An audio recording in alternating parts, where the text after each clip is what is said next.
आतंकवाद के खिलाफ जीरो टॉलरेंस की नीति हमारे देश ने अपनाई है और 2019 से लगातार एक के बाद एक हम कदम उठाते जा रहे हैं जो देश को आतंकवादी खतरों से बचाते हैं। यूएपीए में हमने अमेंडमेंट किया,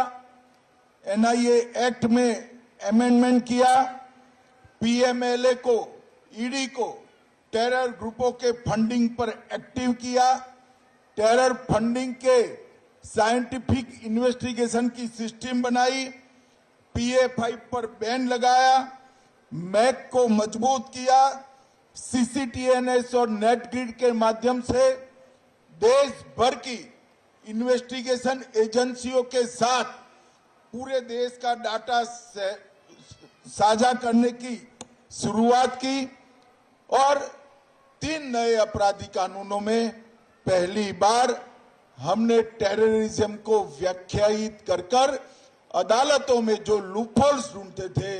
वो छिद्र भी भरने का काम किया है। अब तक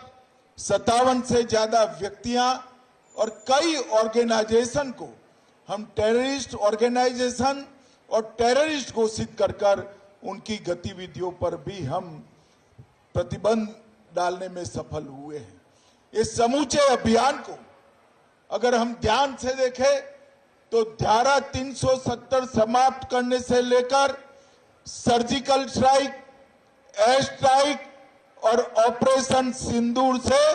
इनके मर्म स्थान पर हमने आघात करने का काम किया है। आतंकवादी कहीं पर भी छुपे हो,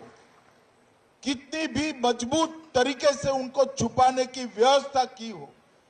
हमारे जवानों ने, हमारे सुरक्षा बलों ने ये तीनों ऑपरेशन के माध्यम से ये तय कर दिया है कि आपको दुनिया में कहीं पर भी छिपने की जगह नहीं मिल सकती। भारत की सुरक्षा फोर्स, भारत की सुरक्षा एजेंसियां पाताल से भी ढूंढकर आपको आतंकवादी कृत्य का दंड देने के लिए कृत निश्चयी है।